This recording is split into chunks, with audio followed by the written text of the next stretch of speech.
listening to the Deep Purple Podcast, a fan podcast about one of the most legendary bands of all time, Deep Purple. We take a look at the music, history, and people behind the band Deep Purple and beyond.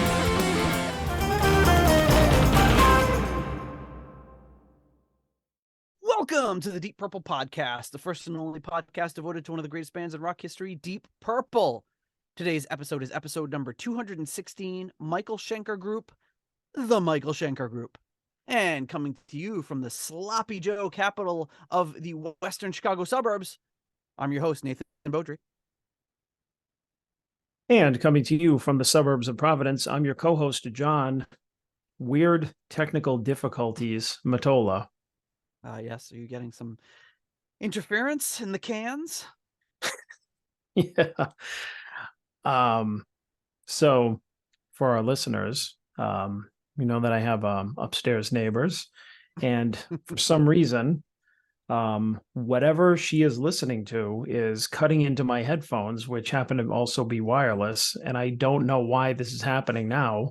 It's not happening now, and I'm hoping it doesn't happen during this album. I was going to go to my wired headphones, but then I put them in, and first of all, it almost blew my eardrums out, and then it sounded terrible, and I'm like, I'm not listening to this album through these. Nope. Which is funny because I think I started out, when we started the podcast, I started with those headphones, and for like the 10 seconds I had them in, I'm like, I don't even know how I even dealt with this. I think it was also your microphone. Yeah, so maybe your upstairs neighbor is just pre-gaming before a night out in the town, so maybe she'll just leave and take her Bluetooth interference with her. Oh, you know what? That's right. I forgot it's Friday, and other people are doing fun things, and we're doing fun things, but they're doing like fun younger people things, and we're doing fun older people things, like sitting in talking about like a 40-something-year-old album. They're doing more traditionally fun things. We're doing more fun things for us. Yeah. Fun with air quotes. Although at that age, I think we would have had more fun doing this too. Yeah, you're probably right.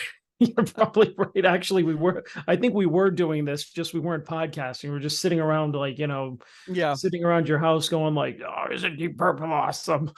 That'd be a great show, like the Chris Farley version. Remember when you guys did In Rock? That was awesome. Also, I don't know why I said it like that. Like, oh, Deep Purple's like I'm making fun. What did you say, Chris Rock? Chris Rock? That is not Chris Rock. God damn. Deep Purple is Purple's good. I also don't know why I said like I did an impersonation of us, like making fun of us. Like I think that like we're losers for doing that. Well, we may very well be, but the hell with everybody. Anyways, so a rare Friday night recording for us. Yes, and maybe the first time ever. Yeah. I don't know. Every day of the week is the same to me, but rushed home from work, made the kids some sloppy joes, and ran into the basement for some podcasting. Is that what the Sloppy Joe reference was? Sloppy Joe, Sloppy Joe. That's the first thing that came to mind. Yeah, it's what I sing while I'm making it, and everyone in my family just loves that. Well, I am also Friday drinking the rare alcoholic beverage during podcasting. Oh, and this one goes out to Rich, Yangwi, Shaylor. Who the hell is that? The hell is that? As I'm drinking a Magners. Smooth.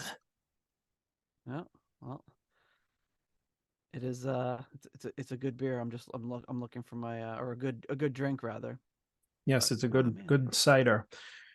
Never heard of it. Never tried it until Rich turned me onto it. So I always have some in the fridge in case he does the old pop in. In case Rich, Yangwi, Shaylor. In case he decides to pop in. And if he shows up and we don't know who he is, what do we say? I know, I'm trying to find it. I can't find where the heck did it go? It's driving me crazy. This is what happens when we go off script, folks. I think is it sorting this properly? I just can't find it anywhere. Oh, Oh, well, I'll have to find it later. I all must have put right. it into the wrong folder or something. All right. Well, give me a little signal and I'll set it up. Yeah, you'll have to set me up later. I don't know how the heck I messed that up, but anyway, if you the Deep Purple podcast is 100% listener supported and ad free, and if you receive some value for our show, please consider giving us some value back. You can do so a number of ways. One is by leaving us a 5-star review on Apple Podcasts. You can also buy some merch at our Etsy store. You could become a patron on Patreon or on PayPal for as little as $1 a month. Help support the show. Help us buy some new non-Bluetooth headphones for John. You can donate also on Cash App at $DPPOD or support us on Ko-fi. So speaking of our amazing patrons, at our executive level, we have the $25 Uncommon Man tier. We have Ovis Nakvi and Purple Maniac. At the 15 Squid tier, Alan Ain't Too Proud to Beg. At the 10-pound Good Doctor tier, we have Dr. Jill Brees and Dr. Mike Catan. At the turn it up to $11 tier, we have Clay Wambacher, Frank Thielgard Mortensen, Mickelstein, Will Porter, PhDPP. And at the $10 Someone Came tier, Ryan M., Jeff Bryce, Victor Campos, and Better Call Saul Evans. And at the Hughesoween by 2033 tier, Fielding Fowler. Thank you, all of you, for your generous contributions to the Deep Purple podcast. So do have a couple of things. One of them is a little kind of in our patron update slot here is Hank the Tank writes in. So he was just listening to our Munich episode, which as of recording this just came out, our first Munich episode. And you remember the pants that Ronnie was wearing? Yes. So he sent me this picture that I will share with you. He was also taken by those pants as you were, so he made his own pair. That's pretty awesome. When he sent them first, I was like, oh my God, does he have the pants? That was my first thought, was just like, don't tell me that he like bought them at an auction or some shit. You know, that would be amazing. That would be incredible. But even still, so he says, hey, listen to the Rainbow 77 episode the other day. Love that show. But John is talking about Ronnie's jeans a bit in. Look what I found. Made these maybe 25 years ago. Doesn't fit anymore, but I loved them. Then he says, nice. John can buy them. I think it's his size. Not asking much. Man, I would. What are what's, did he say? Yeah, Hank, write in. What's the inseam on those? We got to figure out if John's going to be wearing those to the next show we go to. I mean, I might, if they're a 32, send them my way. Yep. Don't send them my way. They won't fit. But by the way, before I forget, I think I made a grave error in like missing an opportunity with our acoustic Hughes episode, because I'm like walking around one day and all of a sudden I'm like, acoustic Hughes, a Hughes stick. A Hughes stick. There you go. Hughesoween by 2033. A Hughes stick. A Hughes stick, yeah. It sounds like a Hughes stick. A Hughes stick show. I don't know. In my head, I guess it sounded better. I was like, man, that's what we should have called it for the show. And now that you say it out loud, I'm like, you know what? I'm glad we didn't call it that. Never mind. Anyways, I'll edit this out of the show. Next. But speaking of the Munich show, a very interesting, but kind of, I don't know, dark is the right word, thing to mention about that. So we, of course, I just, when you have something like open on your phone in a stupid social media app and you're like, oh, I'll just leave it open. And then you open your phone back up and it's like, it's there for a half second, then it just disappears and it takes you wherever, back to the top or whatever you want to do. Well, that just happened to me. Yep. But anyway, I did write it down. And I know what I'm going to talk about, which is Justin Childers wrote in about the Munich 77 show, that he kind of just did the math on it. So the Leonard Skinner plane crash was October 20th, 1977. And I believe it happened at like 6:52 p.m. or something, our time. But if you actually do the math, the Skinnerd plane crash happened during that show. Wow. Like probably, it says they went on after midnight, so it's probably like an hour into the show, probably during like Long Live Rock and Roll, or like that exact moment the plane crash was happening, which is kind of like a kind of spooky coincidence, but also it's kind of weird, like watching the show and thinking about it in that light. Like that was, kind of, like I said, kind of gruesome, but an interesting thing to note.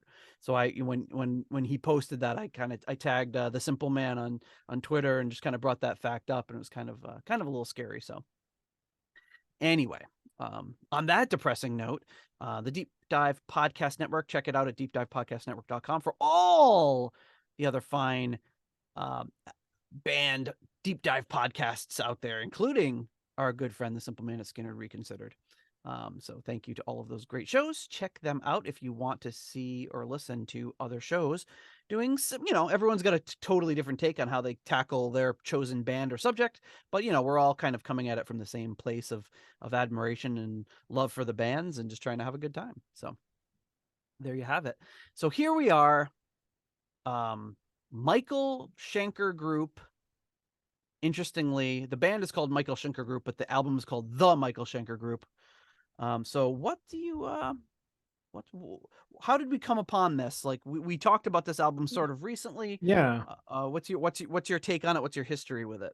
Yeah. So my history only goes back, what did we talk about it? Like a month ago or something? Maybe. Yeah. Like, yeah, it wasn't that long, but I mean, I have my Spotify on playlist. Like, say if you search for a song, like obviously I have so many things are connected to Deep Purple. I could have had anything on related to those guys, and you put on a song or you end like an album, and then it just kicks into a playlist of artists. And so this one, I think one of the tracks from this album came on, and I was just like, man, this is good.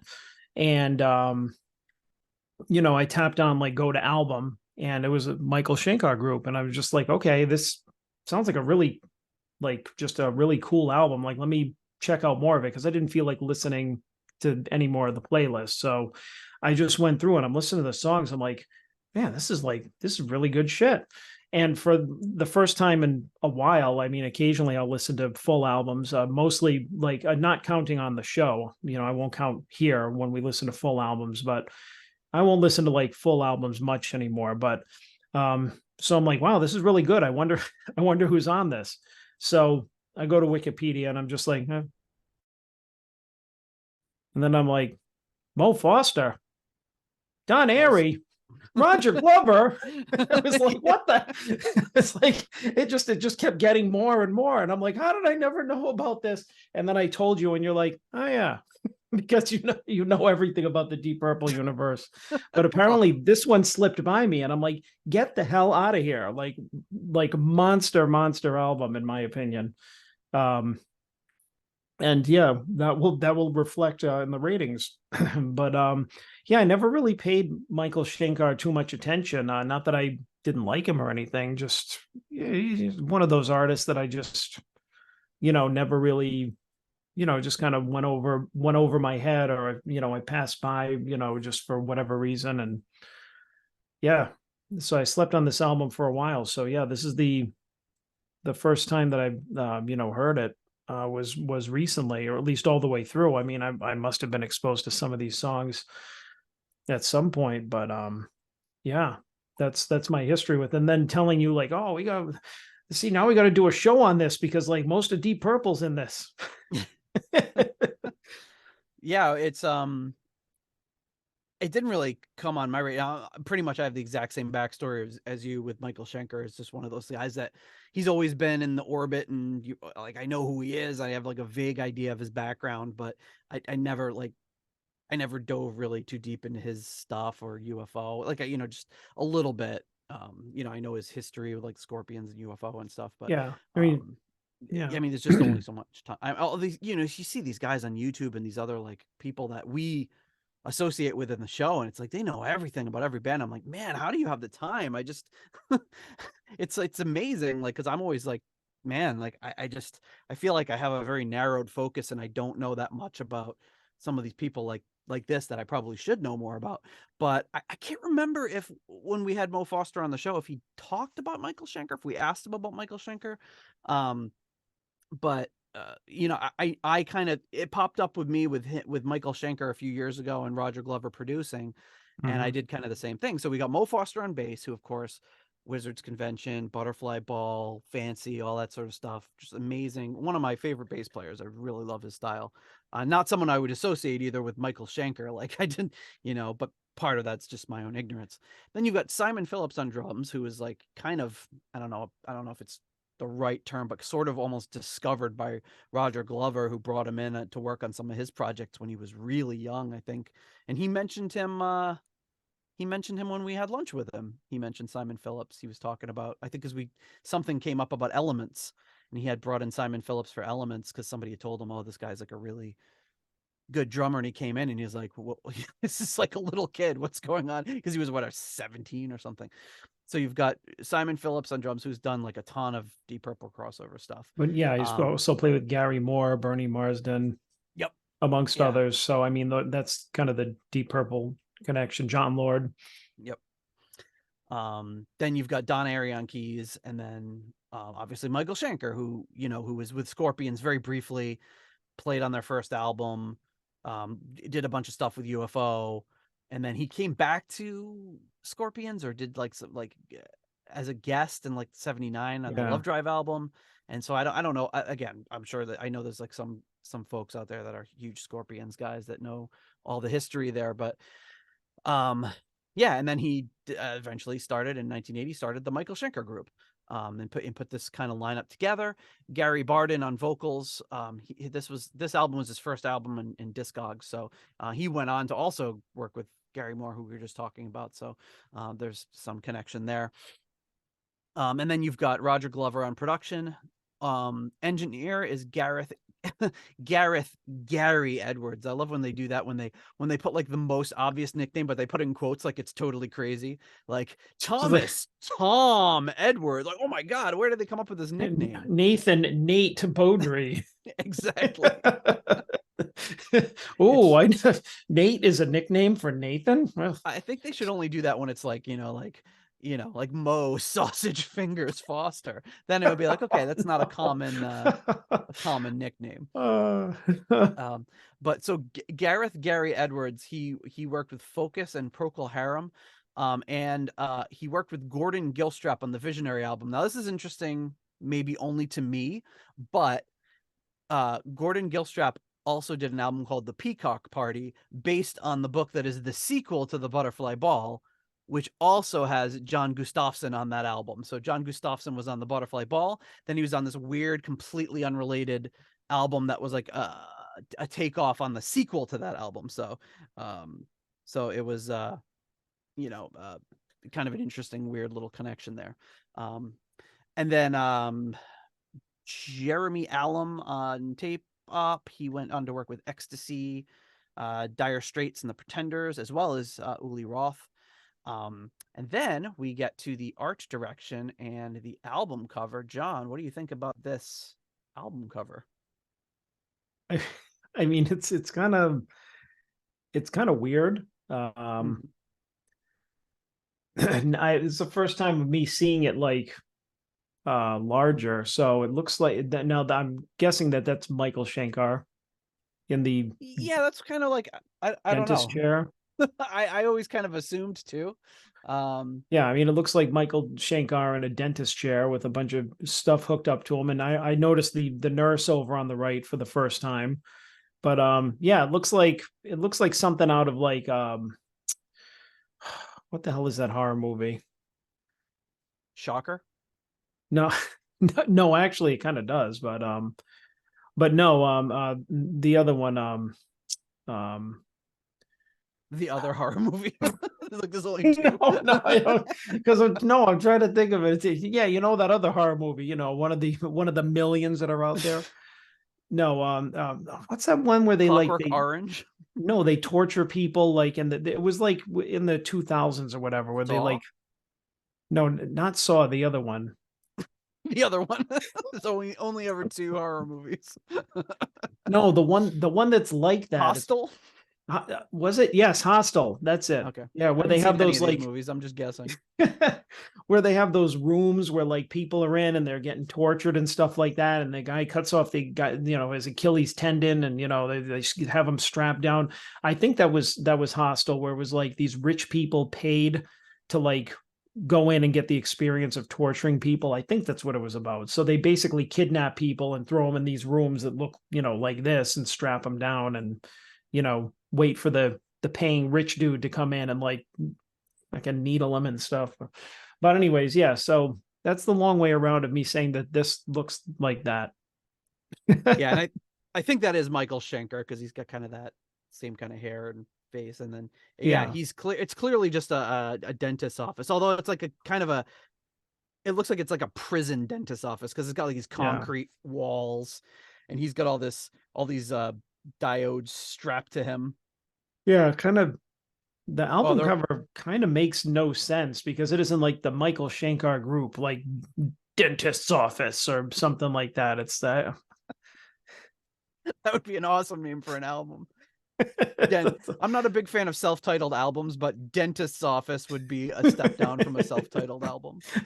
But I mean, I don't know what this album cover has to do with like anything on this album, other than, I don't know, I guess there was some weird imagery surrounding rock in the early 80s. I mean, this album is definitely has that kind of sound to it. It's where I guess metal album cover looking. Yeah, like yeah. When I first saw it before I listened to it, I was just like, wow, this looks like it's going to be like super heavy. So it is in parts, but it's not as heavy as it looks like it's going to be based on this album cover. And then you've got this lady like in the doorway here, like she's wearing like a kimono. Oh, I thought that was a nurse. No, well, I don't. Yeah, I mean, but no, she looks like she's wearing. Oh, maybe she is. Oh, maybe it's not a kimono. Maybe that's blood on her. Maybe she's wearing like a nurse's uniform that's blood. I thought it was like flowers or something. No, well, that's what I mean, when you zoomed out on the album, it looked like she was a nurse peeking in, which makes sense because it looks like a doctor's or a dentist's office or a surgical office. But when you zoomed in and you said kimono, I'm like, all right. I said, that's weird, but it's because it looks like one. But then when you think, oh, it's a nurse's outfit with blood on it, you're like, well, that makes more sense. But maybe she's just a bad dentist.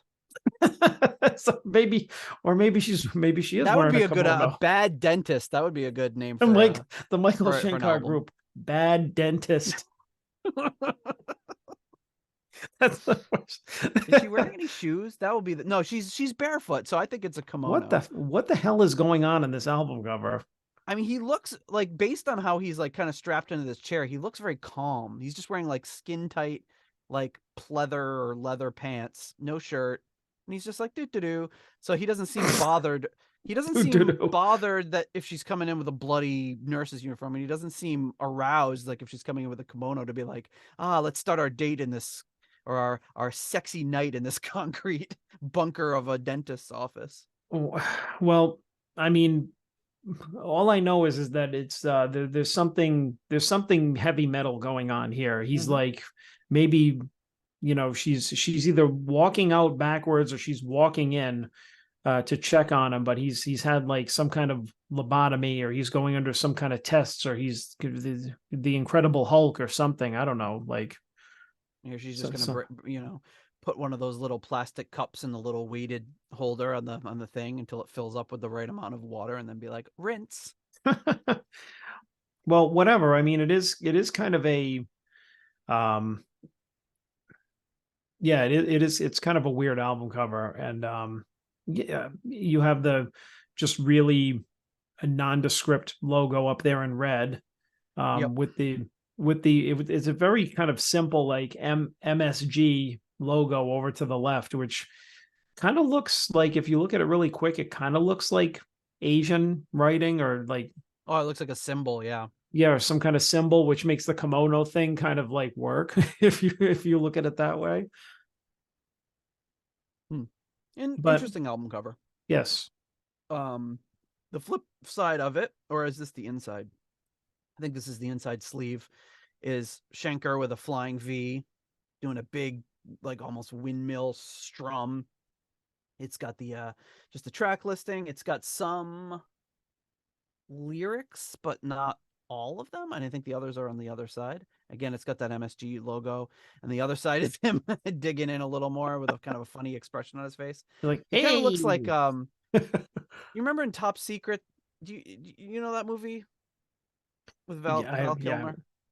I haven't seen it in a while. There's this one. It's one of my favorite movies, and it's just this one scene. It's every 30 seconds is another just gag. It just keeps hitting you with gags. He's wrestling with this guy, like trying to wrestle his gun away from him, and he's kind of pushing his face like this, and then he's pushing Val Kilmer's face, and then they both let go, and their faces are like frozen in that, like with whatever makeup to make it look like that. That's what they look like when they're making that big kind of awkward smile when they release their hands from each other. Yeah, it's just he looks like I don't know, he looks like Gary Busey or something. I don't know. He does. It's like that's just a really weird expression that they chose to. It feels like it's a good pose, but it feels like they could have had a take two on the facial expression.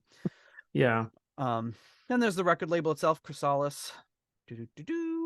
Side 1 and side 2, and then the back cover is like it's almost like they've panned over to the left in that dentist's office, and you see two doctors or dentists with the lab coats on, and Michael Schenker's on like the little library cart that they wheeled in from the to your classroom with the big tube TV on it, looking at a Michael Schenker shredding on the guitar, and he's like making some notes, and Michael's playing.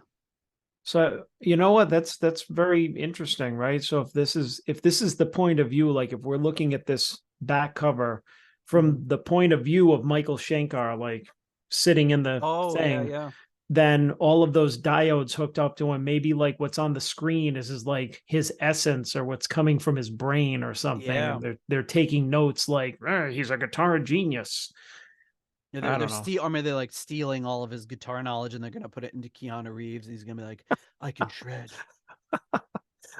Yeah, but that's good. I was thinking it was more like panning over to the left, but I think you're right. This is like Michael Schenker's viewpoint. He's watching himself on this little TV as the doctors try to like get some notes. Oh, this man is thinking about playing this flying V guitar. Very interesting. He's thinking about playing lead guitar. I wonder what he's thinking about. Oh, playing lead guitar. That's interesting. Let me jot that down. Wants to play lead guitar. Is trying to play but can't because hooked up to diodes and strapped in surgical chair. Very interesting. Still wearing leather pants. Seems to be enjoying it. When I told him to get into that gown, he apparently was not listening. He just took off his shirt and sat in the chair. Yes, get into this gown, undress to your comfort level, and apparently his comfort level was just the pair of leather pants. Yeah, leave the gown open to the back. Is like there'll be no need for that. I'm going to open in the front here. I'm going to sit on this chair with my leather pants on. We're going to put all this on display for the ladies. for the blood-stained kimono lady to come in and check me out. Oh, interesting. So yeah, it's a very weird. I don't know. I just like knowing the people that are on this album. I just feel it's a very, when we get to the tracks, I guess we'll get into it, but it's just like, I mean, all the Deep Purple related guys, it's just this is a very odd album. I feel for them to have been involved in, because it's like, it's much heavier than I think what they did. Well, not Don Airey, because he was doing Ozzy, but like, I'm thinking like Mo Foster. I don't think of him as like a heavy rock player, and Glover played he's more of like a kind of funky and jazzy kind of guy. Yeah. And I mean, and Glover is like, had one foot in it, but I mean, it's been more like classic rock, and this is more harder edged rock. And I don't think like Glover has really been harder edged. So it's like him even being producer on this is like, I mean, and he could produce, you could be a producer and produce a multitude of things, but you figure like listening to this, it's like you would figure it wouldn't be his cup of tea, but I mean, it's very interesting, I think. But one more interesting thing to note when looking into this. So this was another album cover by Hypnosis, who we've seen again and again. They did the Difficult to Cure cover and a bunch of other covers. They did the Never Say Die. I almost said Live and Let Die. The Never Say Die album cover, which apparently Difficult to Cure was going to be the album cover for that. So they recycled it. I wonder if this is another one they were going to give to Black Sabbath and they just like edited in Michael Schenker at the end. It was going to be Ozzy in that chair. Actually, that would have worked with Ozzy. It would have for sure. And Bill Ward would have been in the door with those red pants.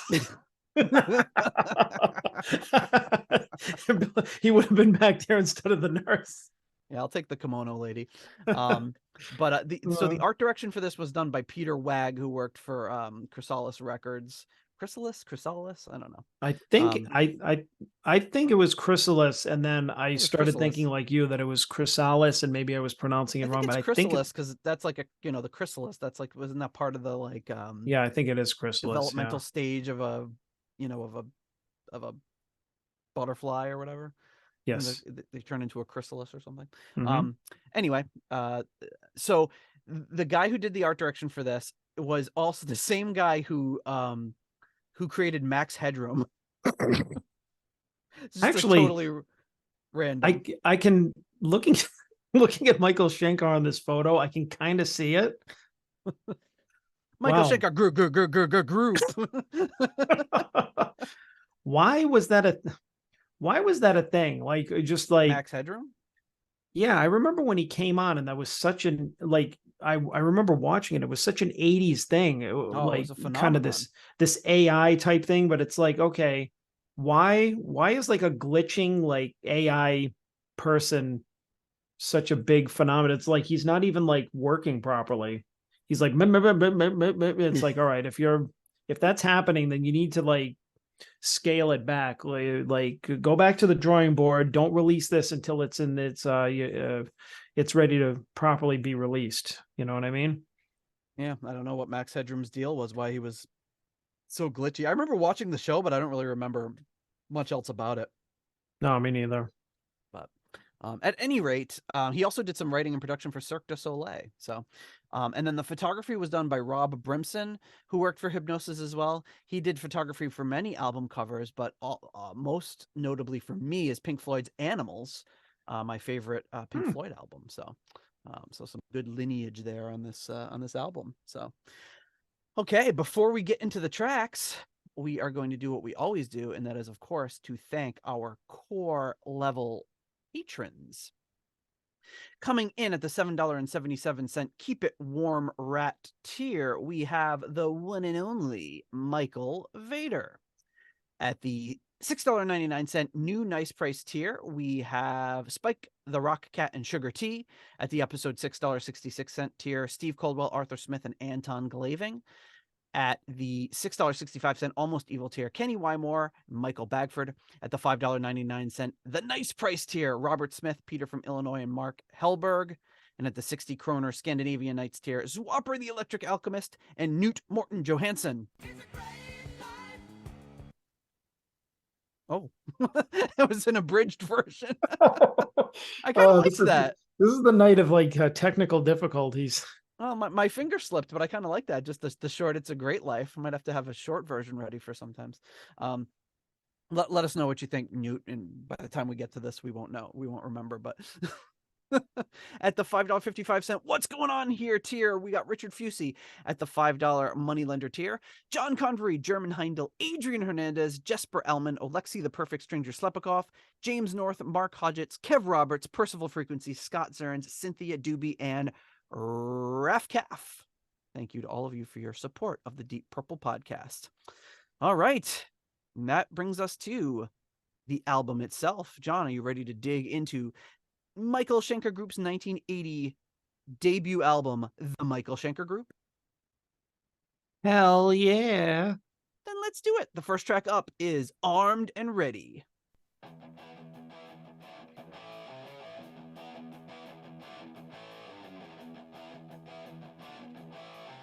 Great classic heavy riff.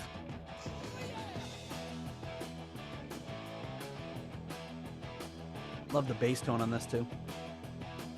I mean, there's just something about Roger Glover's production that always speaks to me.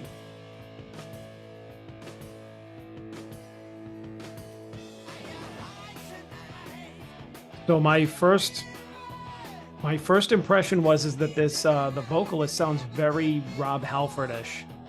Oh, okay. My first impression was it kind of sounds like Ozzy. Like, I mean, that's two good weird comparisons right there. I just think that kind of like,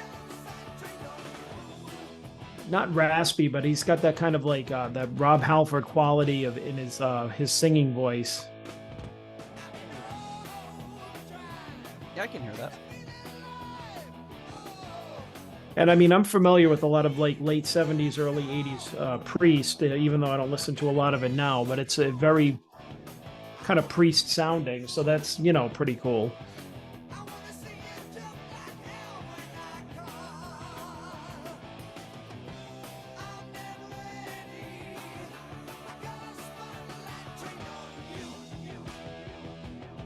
I think this might have been the song that came out on the playlist that hooked me in.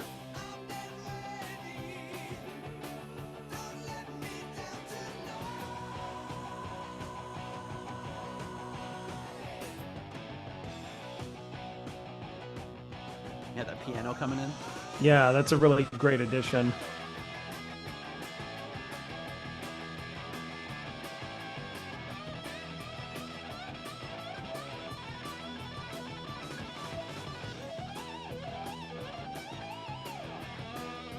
And I mean, the lead guitar and the rhythm guitars too have this really kind of raw quality to them. Like he's not playing like pristine and perfect.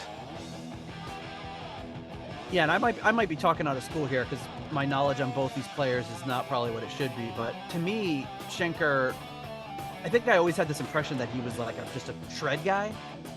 But I'm hearing much more like bluesy rock, like almost Ace Frehley sort of style. Mm-hmm. Like Ace Frehley, if Ace Frehley was like a bit more technical. Right. Well, probably considerably more technical. But he's got Yeah. that same like swagger to his playing, like, and like you said, it's like a little sloppy and not perfect, but it's like it works really, really well.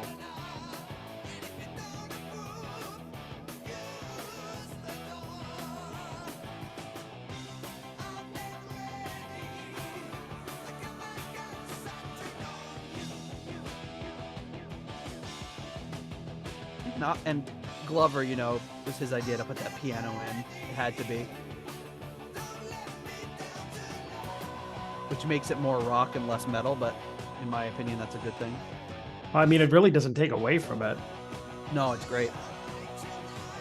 Well, I mean, you consider all the musicians involved in this, and it's not even like a surprise.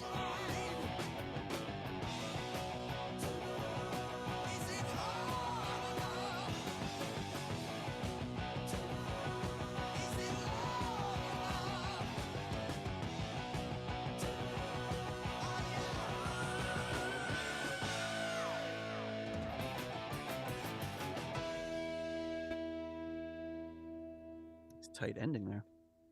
But it's got that same sort of feel to me as like the David Coverdale White Snake album. Like it's got that.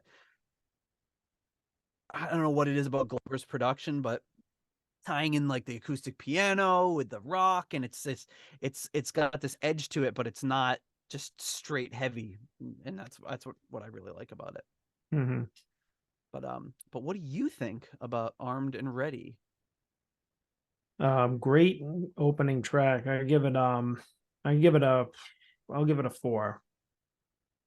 All right. Yeah, I mean it's and such a great riff too. I mean it's so simple. I mean you hear it now and you're just like, okay, that sounds like every other heavy rock riff. But I mean back then, I wonder how many times it was kind of done. That kind of riff was done, And it had some nice little breaks in it too. Like it wasn't just, it wasn't just like a verse chorus sort of thing. There were some other little things they threw in there that really made it interesting. Yeah, I mean it was definitely melodic. I mean the vocalist is really the singer is really good. Like I said, if I didn't know any better, I would have thought it was like like I said, I would thought it was Rob Halford, but I think that's a great comparison. But I really like the sound that I really like the production and the sound the guitars get on this this track and the album for that matter, because like I said, it doesn't sound super slick and high budget. It's just very, very raw, very like very early 80s, in a good way.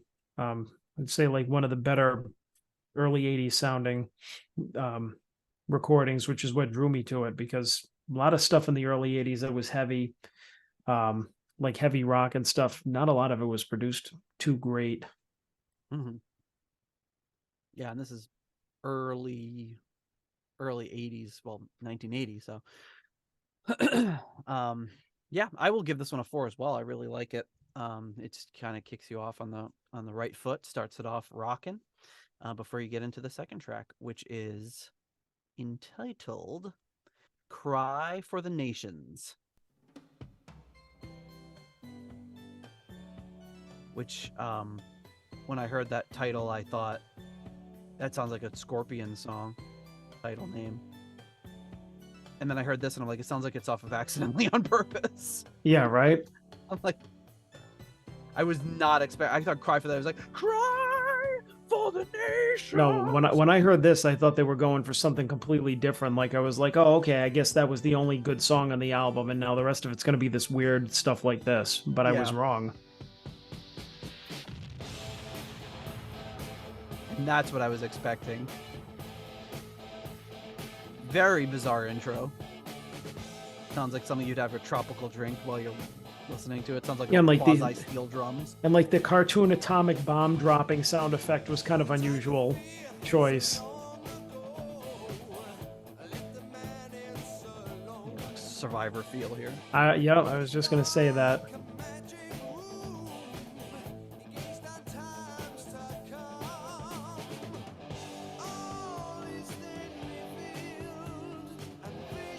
This came out. This came out 2 years before Eye of the Tiger, so maybe they lifted it from them. But just really great melodic chorus here. Yep.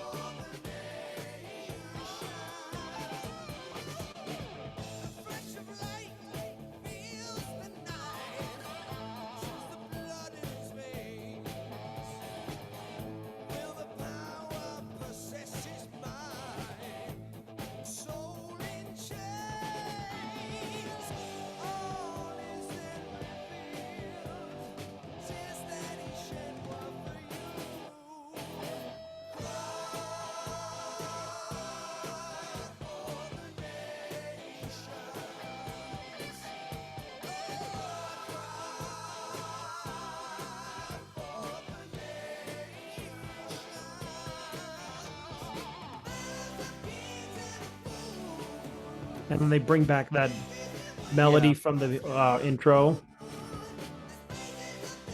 This is the less silly version of it. The less silly version.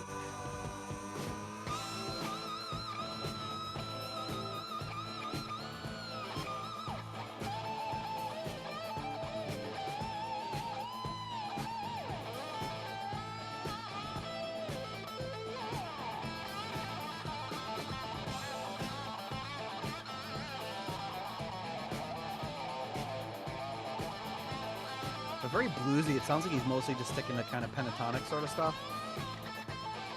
But really good.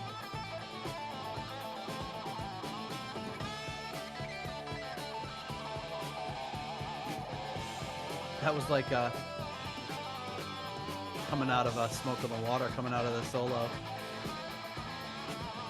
Sounded almost the same. Yeah. I missed that. The part where he goes... like, wonder if Glover noticed that. Maybe he told him to do it.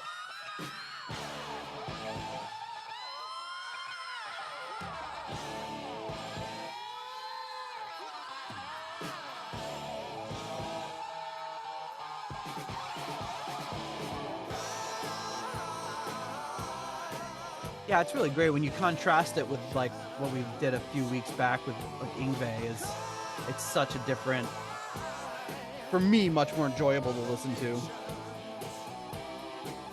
Oh yeah, although I will admit that I have gone back to the Yngwie album and listened to a couple of the tracks on it because they were much just much more memorable than I thought they would be. I think it's already fading out. It's got like a minute left. Yeah, the Yngwie album had some good stuff. Yeah, I mean here and there. But I just find like the feeling on this playing just speaks to me at a different level. Oh yeah, well I mean that's, I think goes without saying. At least I know for me that I enjoyed this type of playing much more than the type of playing that Yngwie does. It just makes me feel like I've been sleeping on Michael Schenker for too long. You know, I never had said a bad word about him. I never really kind of explored any of his stuff. I mean, I've listened to some UFO here and there, and I've heard Love Drive, but I don't really remember much about his contributions to it.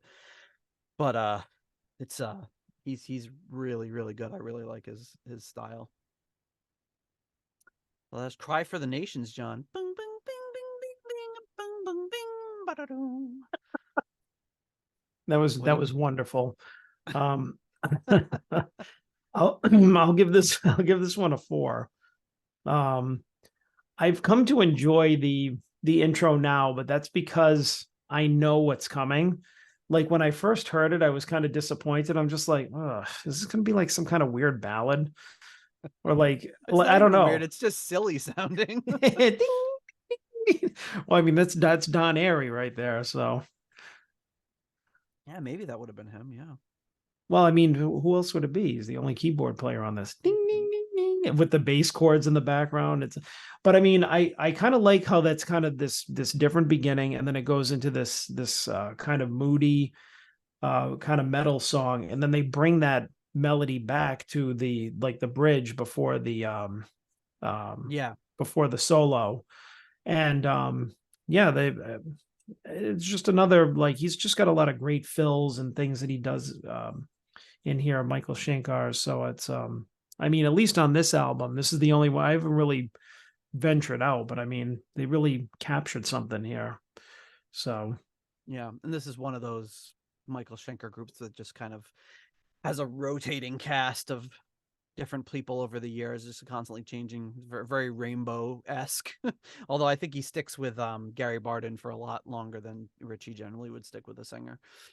But I will also give this one another 4. Really, really dig it. I think it's got that, it's in that 80s zone for me that really works before it gets like a little too cheesy.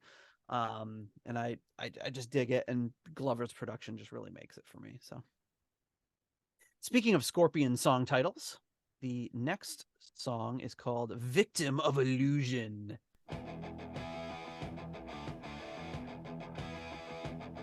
this is a killer riff. Yep. Very simple, but very effective.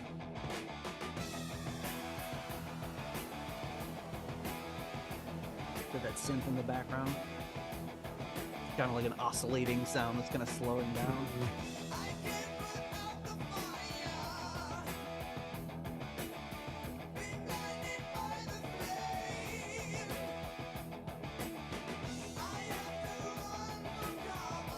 I feel like his rhythm playing reminds me of Randy Rhoads a bit. Yeah, I think it might be the sound too of his guitar. Maybe it's because he probably maybe had the same setup because he plays flying V's, so maybe they had a similar setup, and it was around the same era too. So I mean, all these heavy guitar players were probably using a lot of the same equipment. Yeah.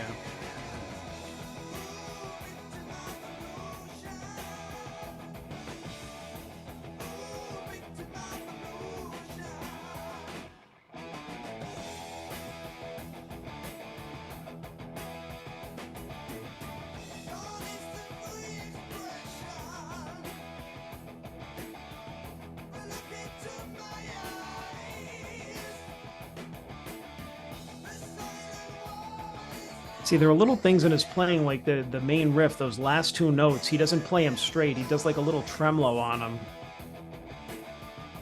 Yeah, he's like, It's like he's bending the like the chord he's strumming. He's bending a little. Yeah, so far in like there are these little things so far in the first few songs. You just hear him do that, and the rhythm is just these kind of interesting little things instead of playing it straight.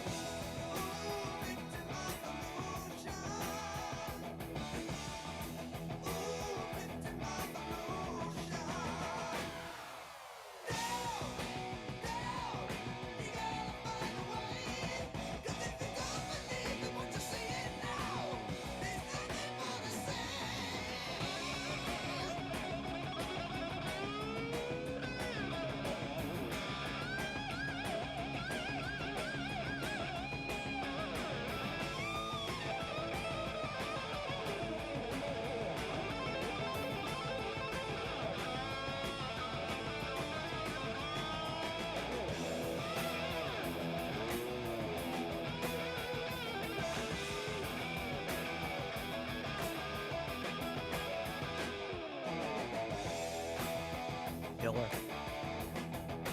Oh, hell yeah. Yeah, after you said the Randy Rhoads thing, I was listening a little bit, and it's like I could picture Randy doing a solo similar to that.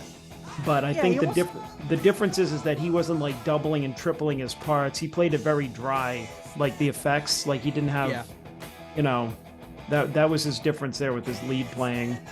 Even his solo style is kind of like a cross between Ace Frehley and Randy Rhoads, where it's like, I think his phrasing and everything is really intelligent on the level of like Randy Rhoads, where he's got like the kind of the swagger of Ace Frehley, but doesn't quite go into the music theory neoclassical direction as much as Randy did. Right. But Schenker was approached by Ozzy at some point, wasn't he? I think so. I think he was and Deep Purple. I think he was considered a top-notch player. Well, he sounds like he straddles the line between those two styles. He could have gone either way. But there's definitely a bluesiness to his playing. Well, like here, it's like kind of a Mississippi Queen type feel. Yeah. Good call.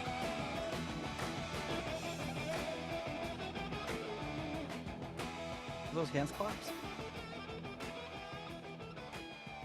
You think that's Glover that added those in?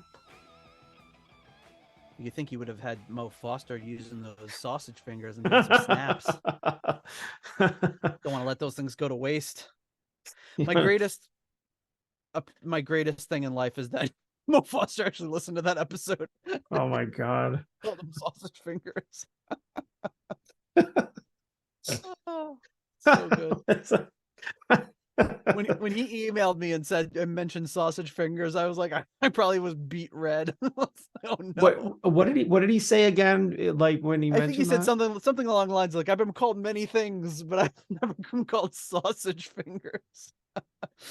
And he still came on the show after that. So I mean, hey. Well, because it was like, because I was making up a character or a scenario. It wasn't just like, exactly. Oh yeah, fuck him, he's sausage fingers or something like that. I think you were because he was credited as doing the hand snaps. I think it was like Old Blind Mole or something. Yeah, like, and it could have been anybody that. And you were like, it's funny that they went with him. It's like, and you said you were like playing the part of the producer. Hey, let me see those sausage links or something like that. Yeah, I mean, it could have been him. It could have been anybody. So it wasn't directed at him. So he probably knew that. It was just like, oh, okay. He wasn't like making fun of me. He was just. Well, he's got a sense of humor. So. He's a very funny guy. Anyway, we love you.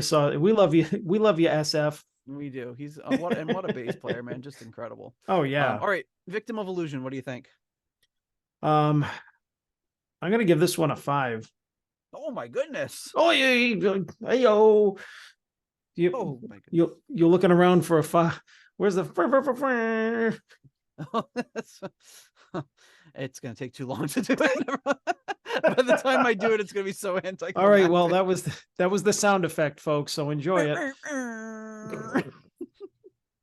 I mean, I would say like just on all the little tidbits in there, and the riff, the main riff alone are just enough for me to give this a 5. This is like a no skip for me.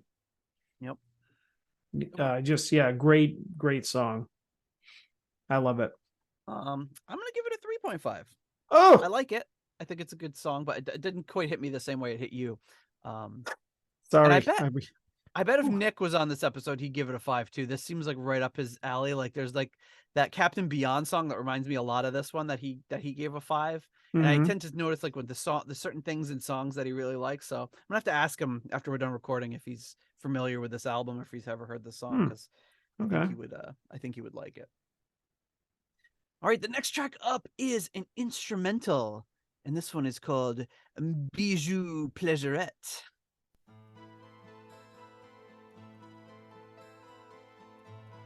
Maybe she's about to come in and give him a bijou pleasurette. Oh.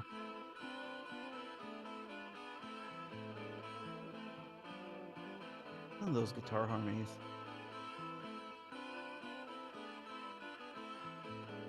And is that the bass in the background that's kind of just... Oh, yeah, it has to be. He's doing those little trills like...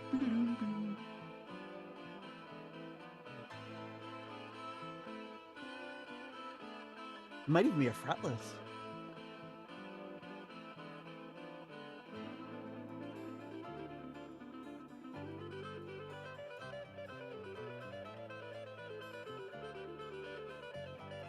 Reminds me a little bit of what Motley Crue did a year or two later. God Bless the Children of the Beast on Shout at the Devil. Mick Mars like acoustic interlude. Very much the same feel.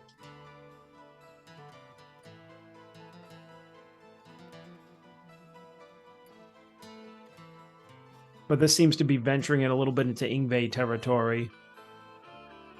Yeah, and I think that's maybe what I like about it, is it but not too wise does, but does he not? Yeah, not too classically. Yeah. Like it is, but it sounds accessible, you know?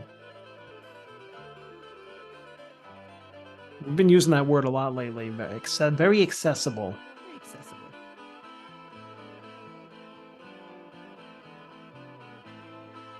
And just great Glover production on this.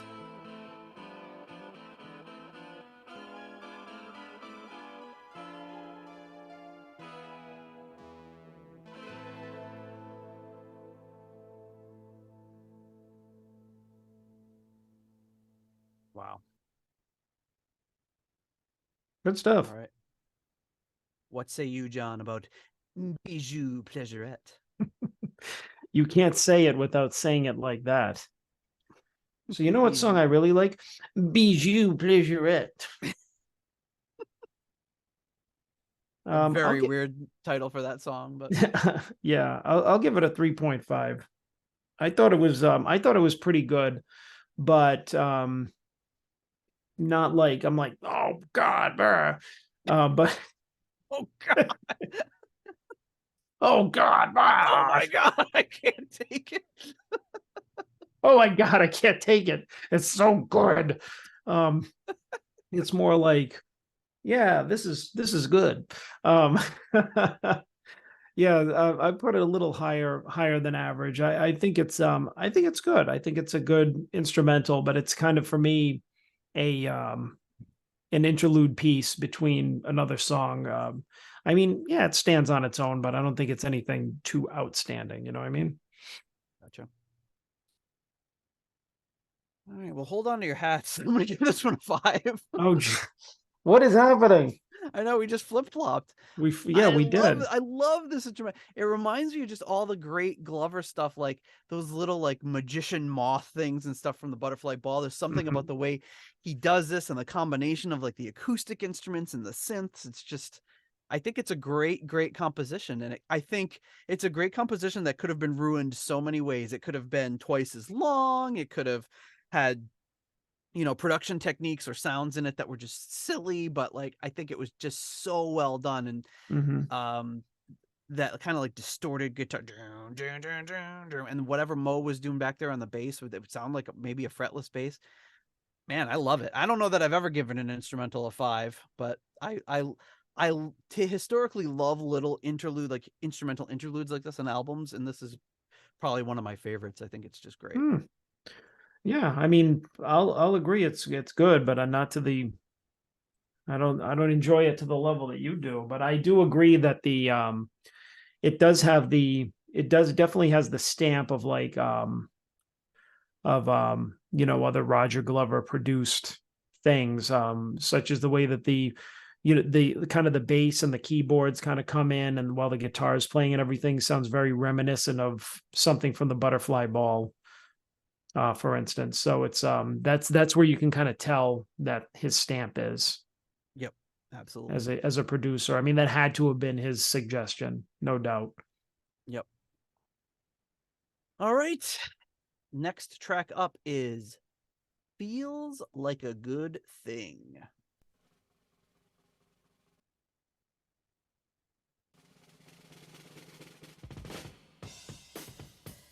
Some Simon Phillips goodness for you.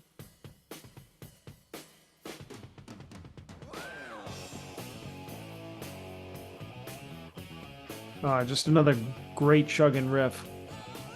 And I love how like it could be a Ritchie riff. I love how the bass is playing along with it, just mirroring what the guitar does.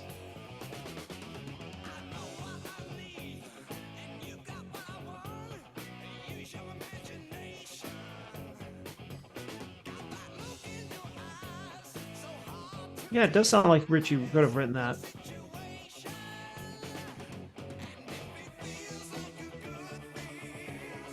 This too. This sounds like it could be a Rainbow chorus. I wonder if Roger had any hand in the writing of the songs and just didn't take credit.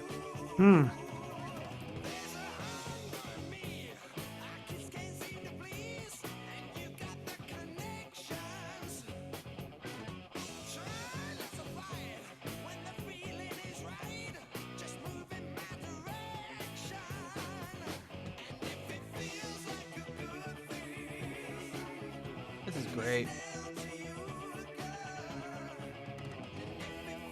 Yeah, I mean, it's just very simple, like descending guitar line.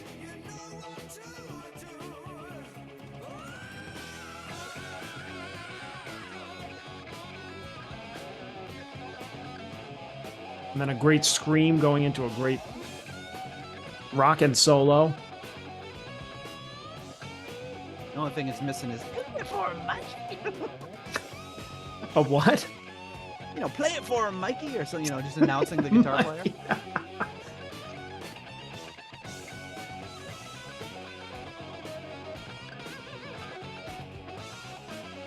One thing's for sure, I gotta probably dive into UFO a little bit more.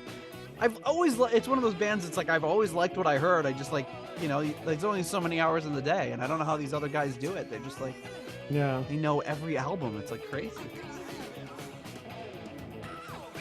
Gotta quit my job and listen to albums all day. Wouldn't that be the dream? It doesn't pay quite as well, unfortunately. A dream deferred.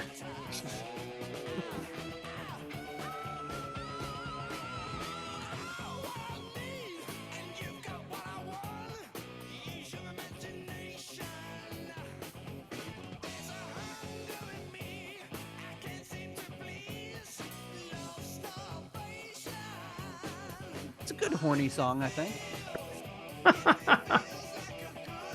A good horny song. Yeah. Oh, that's great what's going on in the background there.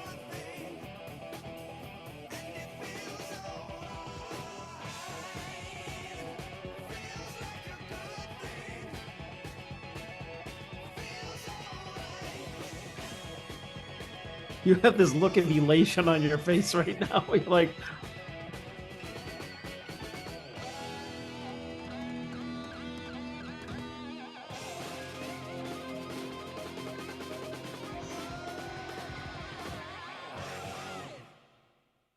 Yeah, concert ending right there. mm-hmm. It's a great way to close out side one of the album. But the It's like, I mean, lyrically, I would say so far this album lyrically is not the strongest. Great singing, great delivery, but it's just, like classic, like, I know what I need and you've got what I want. Use your imagination. It's like, I don't think she needs to use her imagination. I think she knows exactly what you're talking about. I mean, it's flirting. Or maybe it's not. Maybe he's like, I really need you to mop the floor in the kitchen. uh, Have you ever seen those videos like the people that post? It's like it'll be like some chick and she'll be like all scantily clad. She's like, "You've got 24 hours with me and I can't say no. What are you gonna have me do?" And then it cuts to like some guy in a hard hat and like there's a forklift in the background. He's like, "Yeah, we'd have a bunch of people calling sick today. I'm not gonna lie, it's gonna be a rough night, but we got a lot of pallets to move." It's great. Like one of those yeah. like duets you can do on TikTok or whatever. It's fantastic. Yeah, no, it reminds me of I haven't thought about him in a while, but George Carlin, when he was one of his last stand-up specials, and he's talking about when people when they come over and they say to you, if you just lost somebody, like a loved one, and they're like, if I could do anything at all for you, just let me know. And he's just like, yeah, he goes, paint the fence. He goes, there's a toilet upstairs that's clogged. It's full of shit. Go on, get to work. He goes, you want to help out? Strap in. I got a lot of chores for you to do. Exactly. It's just like, it's like one of those things, Oh my goodness. All right. So what do you rank feels like a good thing? I was bouncing back and forth a little bit between this, but I'm gonna have to give it a 3.5. Okay. I think it does have a lot of great qualities to it, but it's like, even though I like the descending guitar line and the in the chorus, it kind of slows down the song for me. It kind of like kills the momentum a little bit. So it's, even though I like the chorus, it's not one of my favorites, but I do think it's a great riff, another great solo, great concert ending, a lot of like layers in the song. But that kind of keeps it from being a 4. All right. For me. I will go 4 on this one. I like the chorus. I like the riff. The solo is awesome. Hell yeah. Strong track. All right, so we're gonna flip this record over like only we can. Nobody else can do it. And we are going to get to the first track on the second side, which is Into the Arena. They're not kidding.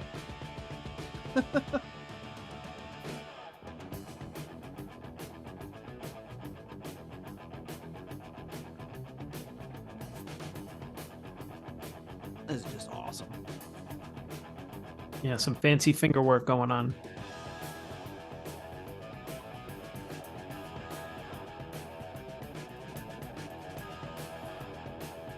Also makes it like how did I just not know about this album until like a couple years ago? It's like it would have been right up. If we had this album when we were 12, we would have been like in heaven. No, yeah. There's, just like you said, there's only so many hours in the day. But it's great that we could discover it later in life and still I'm listening to it and I've probably heard this album like 5 times in my life, and I'm like, I feel like this nostalgic feeling about this album as if I'd been listening to it my whole life. Well, I mean, because it's in our wheelhouse. I mean, it's got musicians and songwriting and production and all sort of like imagery surrounding it that we loved growing up. So, but I feel like that's not always the case with me. Like if I get into stuff that's like stuff I missed back in the day that I should have gotten into, I listen to it now and I'm like, it doesn't resonate with me. But this one is different. It does. Well, no, I agree. That doesn't always happen, but this one definitely hit me the same way. So another instrumental, obviously.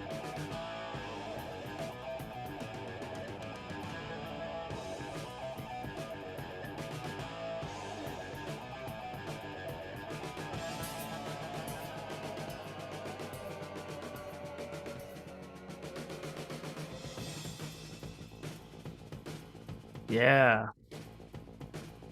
Mo solo. Soloing on a like 8th notes or 16th notes.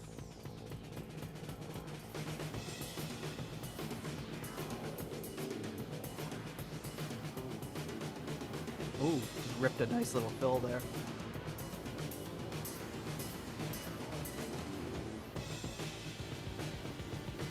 See, if you want to put something instrumental in your song, like drum-wise, this is how you do it. Right. Because it's like the bass is there and the keys are there, but they're just laying a foundation. They're not interfering. Now we get some Don Airey.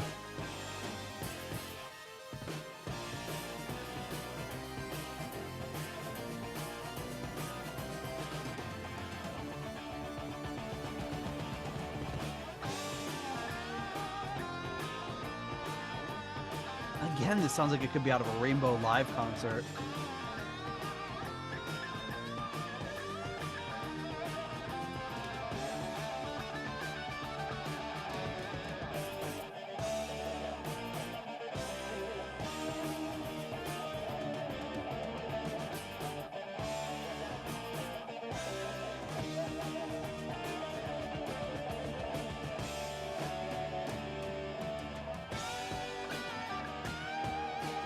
Yeah, that's great.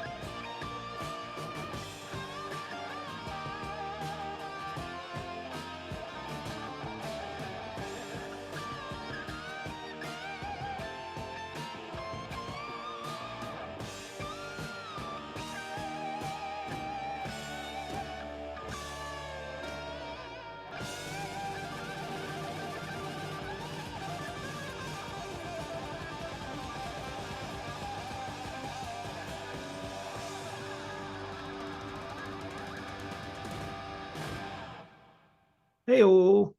Damn. Another amazing ending to a song. All right, what do you think of that one? I'm going to give this one a 4. All right.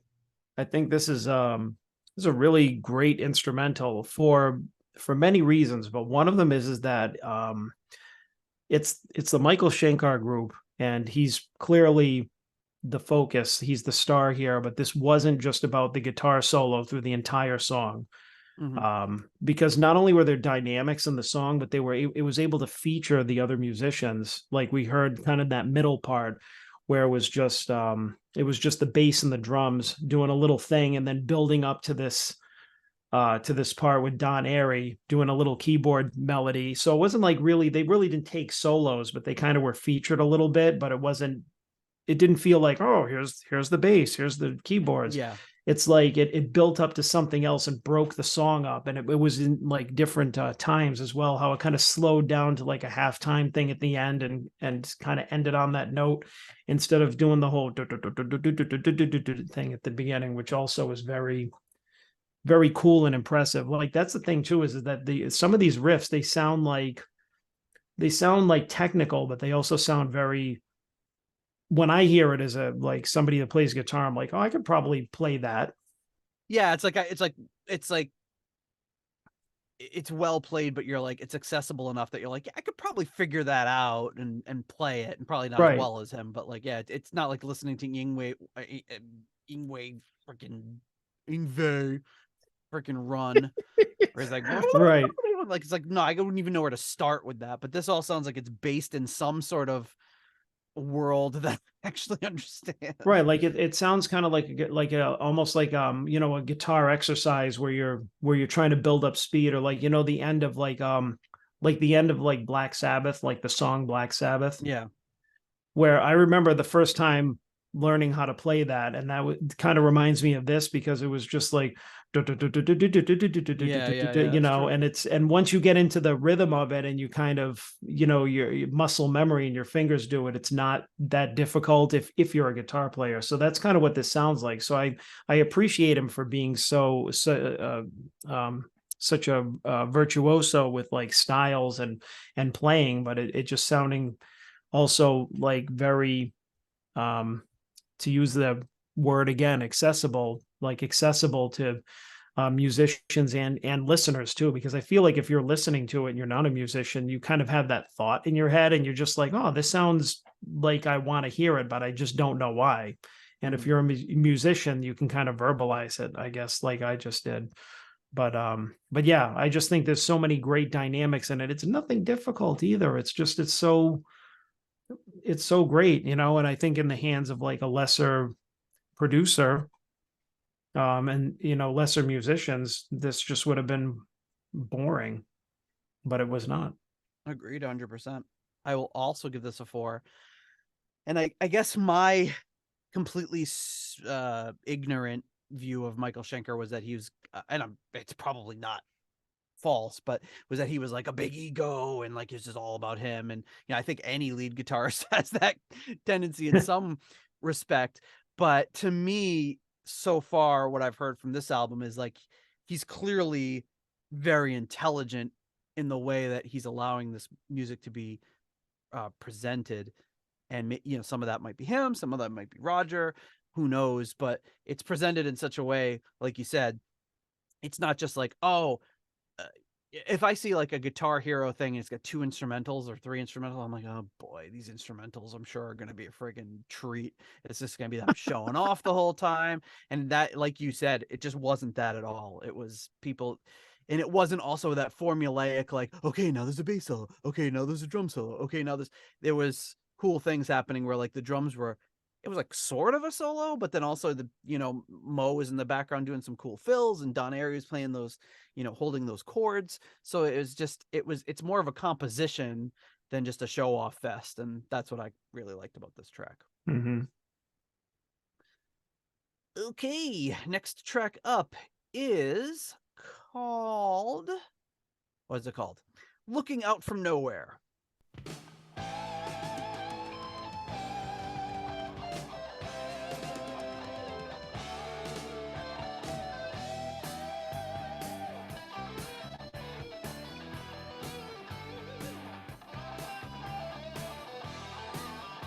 Now, this is the first one. Sounds kind of Scorpions-ish.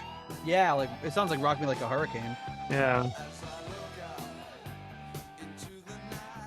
It's the only reason I'll pick up on the Scorpions-ish. That's one of like 3 songs I know by them.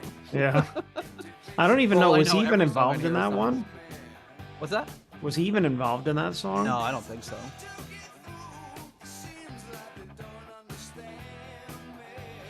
And didn't that song come out? That would have come out after this, right? Yeah, a few years later, yeah. Thanks, little brother. I'm gonna take that one. You know, like you got Gary Barden singing a little bit lower in this. Yep.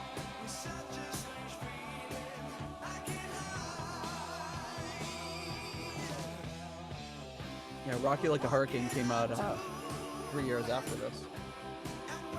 4 years after this.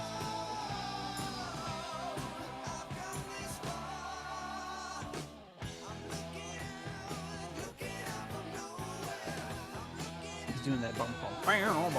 Ritchie Blackmore thing. Yep.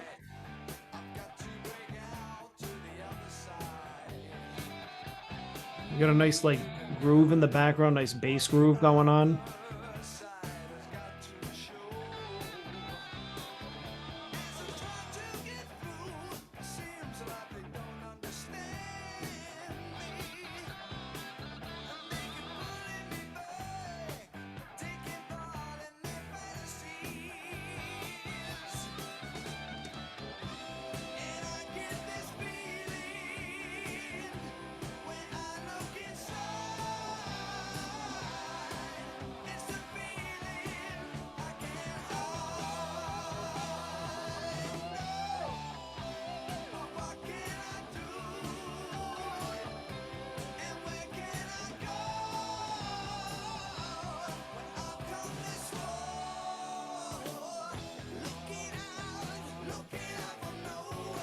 Are there claps in the background? I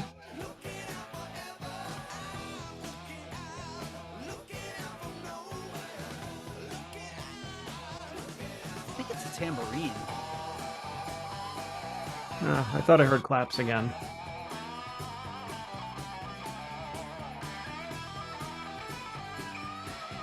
All that talk about sausage fingers got you worked up. Yeah. Worked you into a frenzy. Although clapping, it would be sausage patties, right? So, yeah, breakfast patties. Yeah, look at those breakfast patties.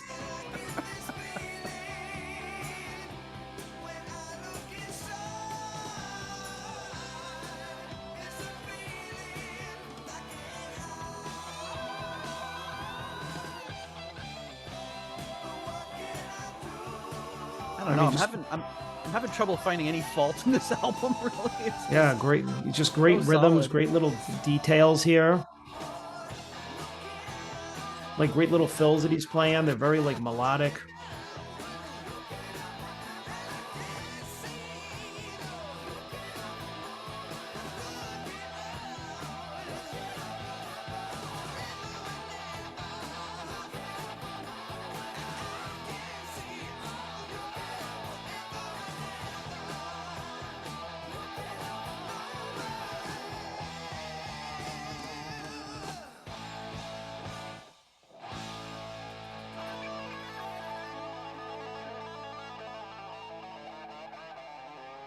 Ooh. If you played that at double speed, that would have been like a Yngwie ending. Right? I was slowed down at half speed though. Awesome. All right, what do you think of Looking Out from Nowhere? Oh, my spreadsheet closed. Uh-oh. You can tell me and I'll put it in. No. When you're done sneezing. You can just you can just tell me. You know, it's like that old the Kramer episode, the Seinfeld, where Kramer was he was being movie phone. Why don't you just tell me the name of the movie? You can, I close Why it don't down. you just tell me the name of Why don't you just tell me the name of the movie you want to see? You go, why don't you just tell me the rating you want me to put in?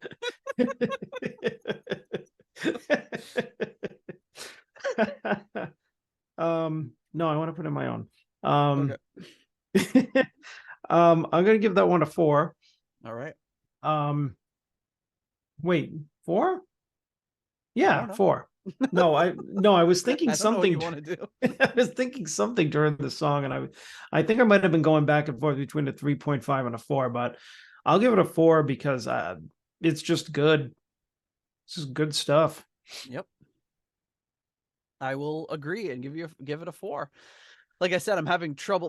The biggest criticism I could launch at this album is really just that at best the lyrics are like a little bit generic, but when you've got a singer that's this good singing it with this much passion, I don't give a shit. It's just you know what I mean? Like it's like, yeah, maybe it's like a little bit like generic, but whatever. Of course, I'm famously not a lyrics guy, as we've talked about on the show. No, So me neither.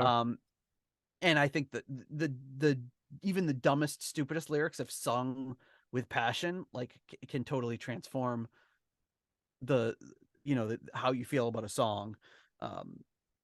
Whereas you might be say with a lesser singer, you might oh that's a little cringy, but nothing at all even cringy, just a little bit, just kind of nondescript at the best. But yeah, what a really, really good singer.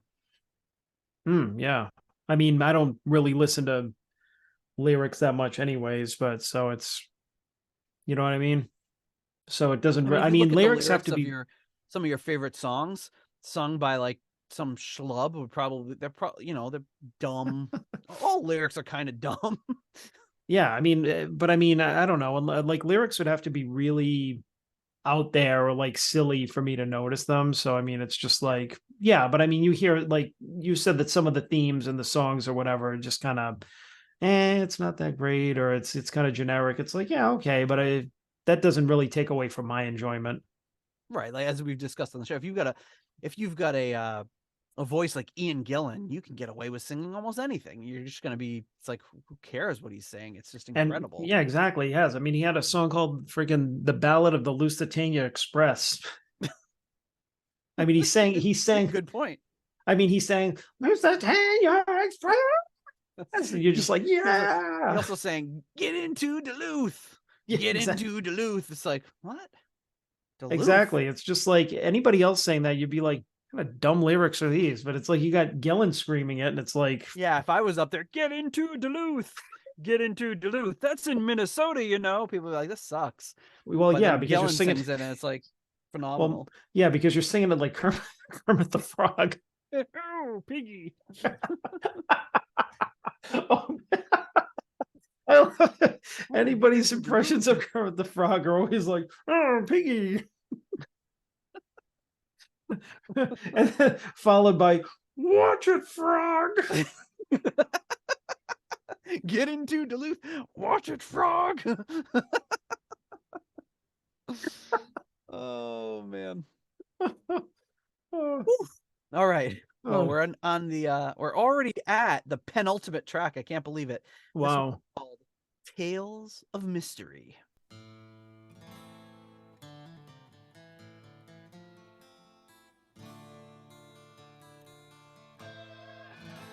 Oh, that's just great. That You're far like- away like lead sound with the acoustic up front. It's just, come on. No, it's just the way you reacted. You're like, oh, that's so great. Oh man, it was great.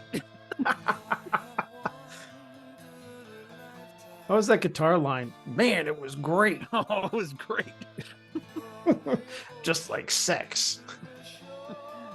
My English is not so good. But no, I agree. That kind of guitar line that's kind of mic'd far away. It's always Yeah, a it's cool just sound. awesome. It's just a cool effect. Yeah. I remember when we used to record stuff, like you'd hear stuff like this and you're like, oh, I want to try to duplicate that. And you'd Then you try never to could. set up the things to, yeah, I mean, well, something you'd come up with some cool stuff, but it would give you these cool creative like production ideas of what if we put the mic way back here and what if we Yeah. did this?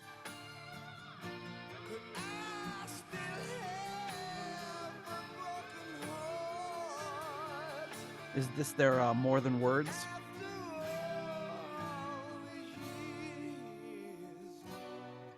You see Mo and Simon sitting on stools reading magazines.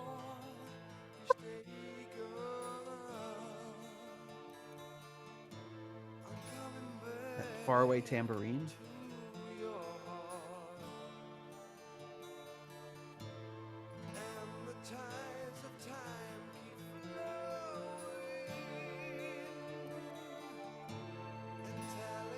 And that little synth lead in the back. Yeah.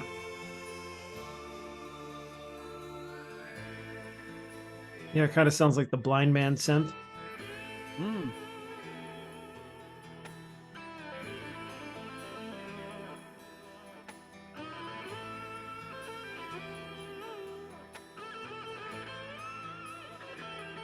Not that we're being in any way harsh on this album, but I can imagine if we'd grown up with this album, we'd be giving like everything a 5. Probably. If we had that yeah. nostalgia factor on top of this. Oh yeah, if this was like Blizzard of Oz or Diary of a Madman, it would probably catapult like right up next to them. Yeah, I'd be like, it's over for you hoes. This is getting a 5 on everything. Well, this is good because it's not really a ballad. No, it's just like a really great. It's your Blind Man comparison is really a good one. It's a lot shorter than Blind Man, but it's got the same. It's got that kind of feel to it. Also produced by Glover. Yes.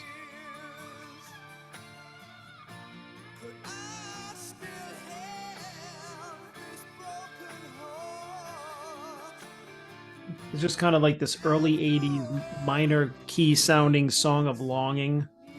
Yeah, I've got a soft spot for a song like that. Not like ballads like this in the early 80s were like they I would say maybe 5-6 years later, maybe even sooner, they turned really sappy. Yes. Because ones like this were like I could picture like Iron Maiden doing this, or like, you know, any of the new wave of British heavy metal bands, or you know, the harder edge band like Motley Crue doing it when they were in their Road Warrior phase, like really harder edge bands. But then when, you know, it started to get glam and softer, then songs like this turned like just kind of sappy love songs, dime a dozen, type of Yep. things. And where this is like a lot more, it still maintains that kind of dark feel to it. Mm-hmm. So that's why I like this, something like this. It's funny. I kind of offhanded made that comment, but it reminds me a bit of More Than Words. I mean, that's not a terrible song. It's actually a really good song. It's hard to separate it from how overplayed it was when we were that age. But if you listen to it recently, it's like there's some really great harmonies and really great chord progressions in that, and it's actually a really good song. Hmm. If you told me when I was 13 that I'd ever say that, I probably would have laughed at you. But it's quite good. So, all right, what do you rate Tales of Mystery? I'll give it a 3.5. I thought it was pretty good. Not 4 level, but I think it was definitely like a good, like I was just saying, a really good kind of dark ballad type of thing, like a song of longing, you know, not sap, as they would say on 70s Weekly. This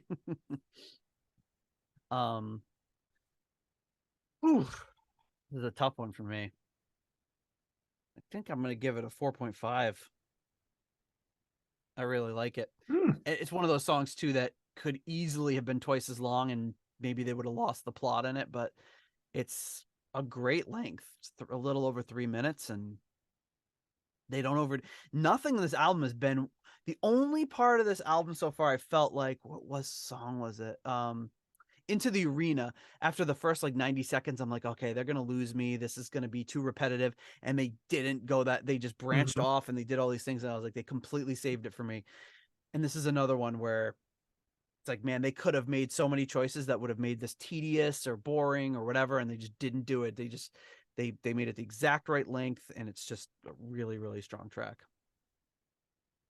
Which brings us to the final track on the album, and that is, of course, the closing song, Lost Horizon. Now this is the epic for the album.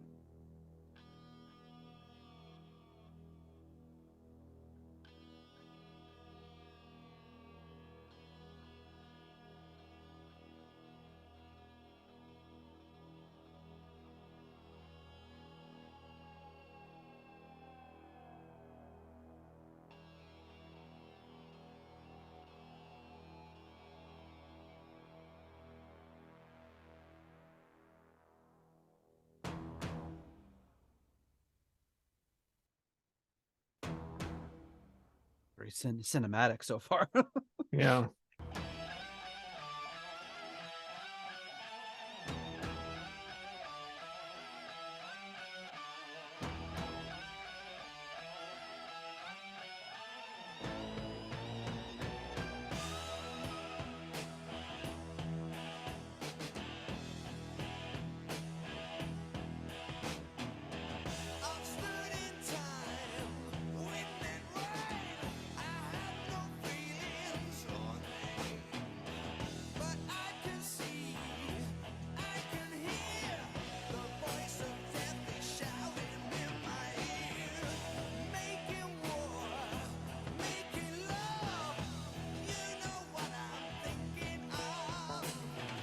Ooh, nice tasty little bass fill right there.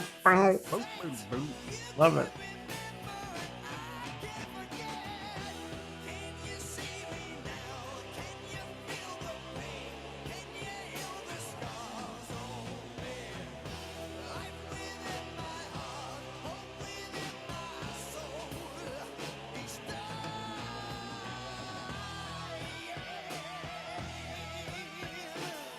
Like when they come back to that little melody. This part reminds me of something else. I can't put my finger on it. You'll get one of those 2 a.m. texts from me. Have you ever texted me at 2 a.m.? Nah, probably not. I don't think I've been awake at 2 a.m. since texting existed. I think we've talked at 2 a.m. when we were like teenagers, but since texts were invented, no.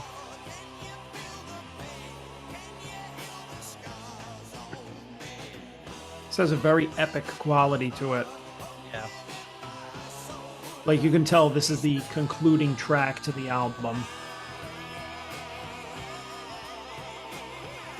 You know, they're trying to make it very grandiose.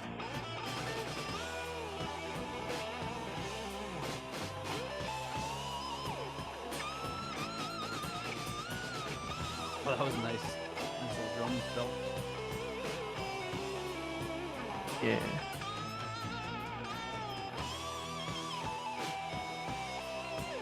Simon Phillips is just an absolute beast. Uh-oh. What's going to happen now?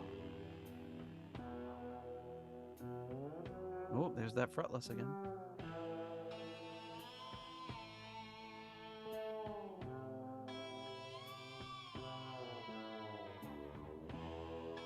Like the guitar and the bass are talking.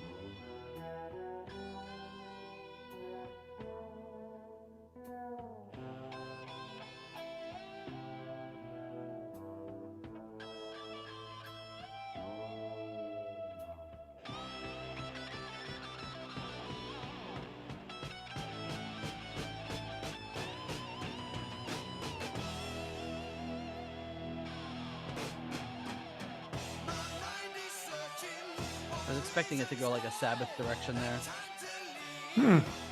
No, just a little Can't think of the name of the track off the top of my head. little interlude.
Really just a lot of energy and passion in all of these songs. There hasn't been a single second in this record where I felt like they were phoning anything in. Well, also from what I've seen too here is that all these guys were used as session musicians. Yeah. So I mean, Yep. you know, that could have been it too. I mean, you don't go into a project with.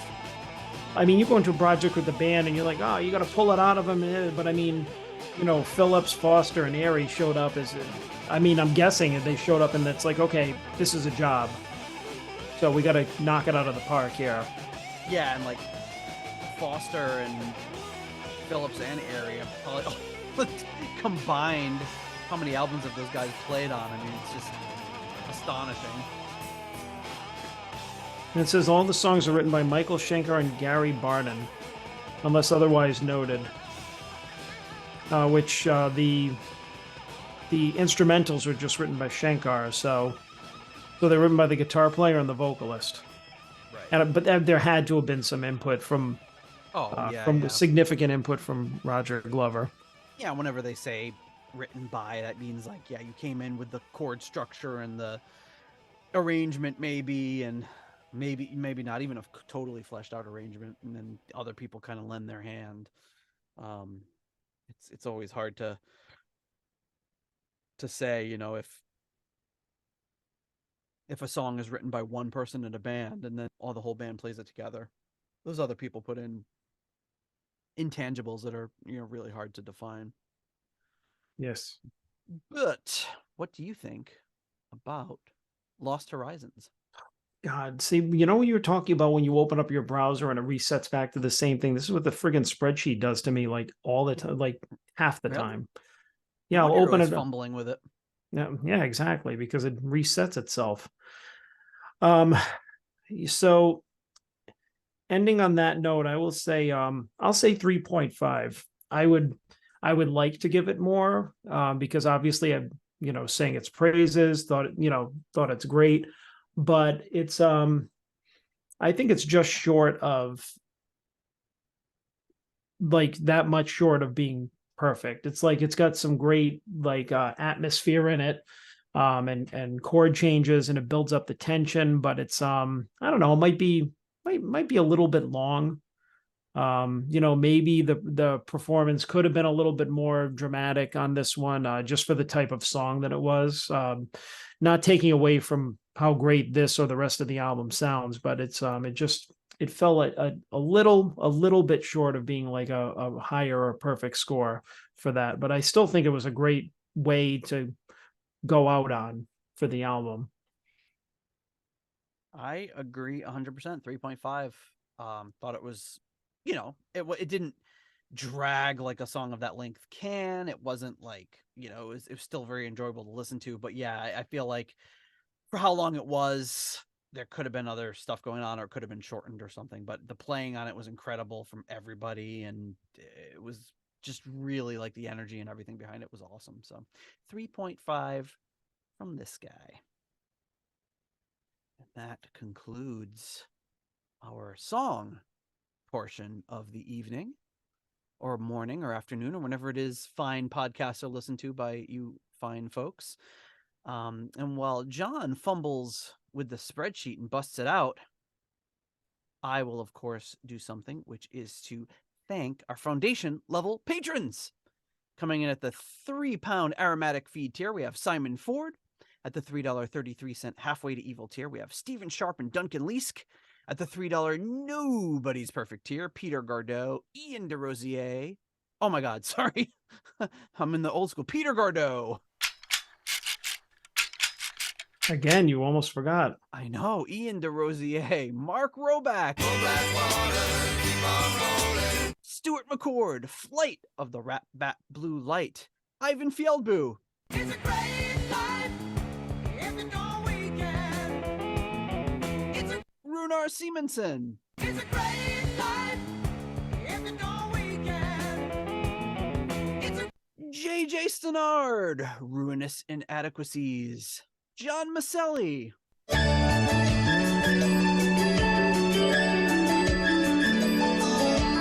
Baby, this is love. Michael Boyette and Corey Morissette.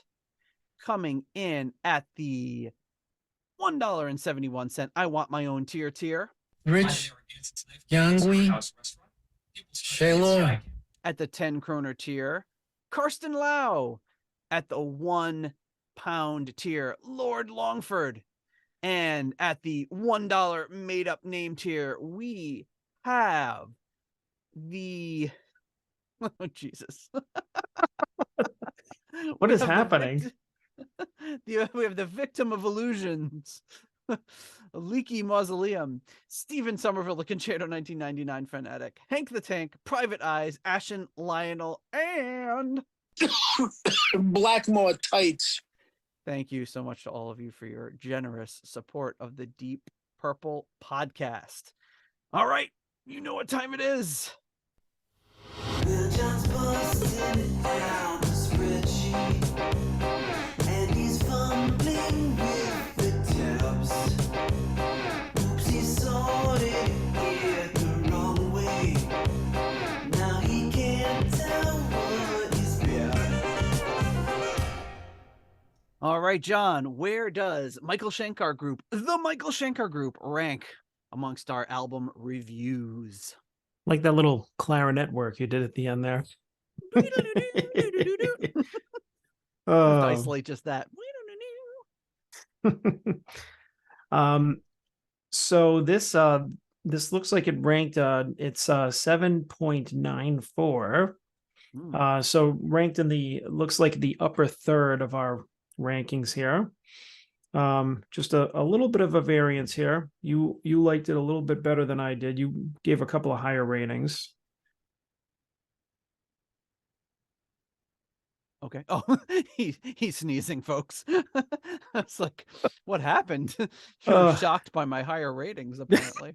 it's like Nate, you rated it higher.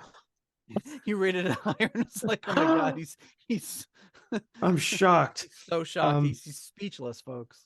Yeah, this comes right between Private Eyes by Tommy Bolin and Clear Air Turbulence, which we were just quoting lyrics from. Hey-oh. Heyo, but yeah, so good company there. No weird coincidences today, I guess.